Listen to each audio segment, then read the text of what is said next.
Hello, and welcome to the fifth chapter. In this chapter, you discover one of the most important elements in your journey to self-discovery is learning to embrace who you are and practicing self-love. This is proven to be one of the most difficult things to do. Do you feel you're not good enough? Everything you do feels like it eventually amounts to nothing, so you don't even try? You find yourself spinning in a downwards spiral because you feel like you don't measure up? For those who feel this way, this might be their reality or truth. Research has shown that the feeling of unworthiness is one of the common contributing factors of various health complications. Self-discovery is greatly dependent on whether you practice self-love. Love for oneself is a great asset one can have in life. First and foremost, you should ask yourself, who are you? To a very large extent, most of us are deeply engrossed on the day-to-day hustles and bustles of life, until we forget who we truly are and appreciating our self-worth. Do you love yourself? Most people would probably evade the question, but it's an important and valid question which, if we could all answer yes to, would change the way we feel about ourselves and give us self-confidence to achieve the dreams and desires we have for our lives. It's also about accepting that we have our own special place in this world. Feeling unloved and unworthy is a very lonely feeling. If you can't find anything to love about yourself, you're probably struggling with self-love. Learning to love yourself is possible. To love yourself, you must challenge the negative feelings inside the center of your thoughts.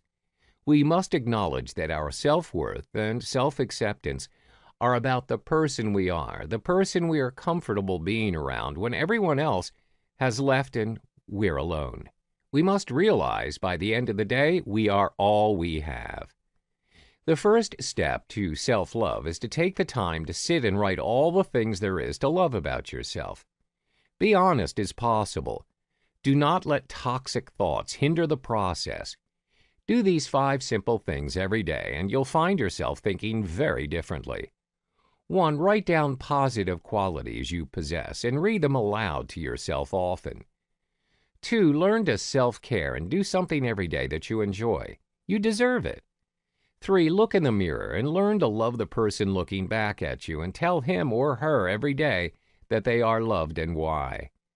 4. Fill your life with people who love you and tell you often what a special person you are. Accept their words and their love without questioning it. 5. Embrace who you are and all the qualities you possess.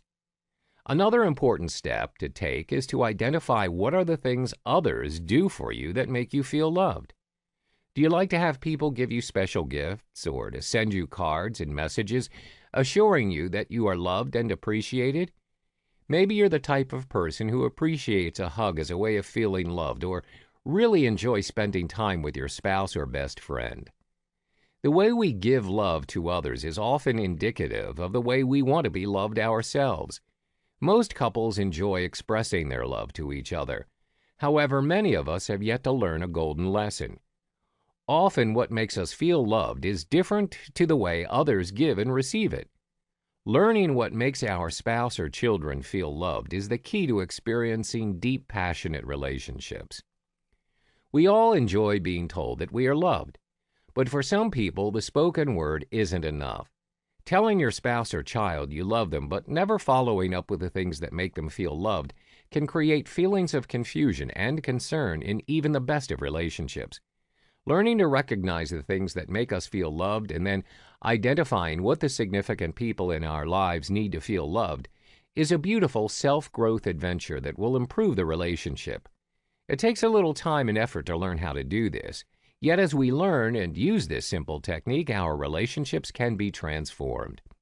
We all have room to grow and develop, and the most liberating truth of all, that is, each of us is unique and beautiful. There's no one quite like you on this earth, and there never will be.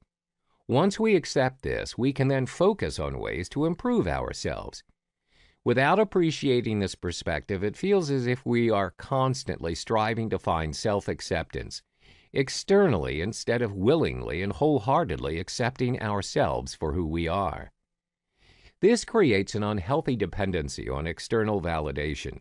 A person who only feels happy when people praise him or her will never genuinely feel happy because external praises will die down and it's not long lasting.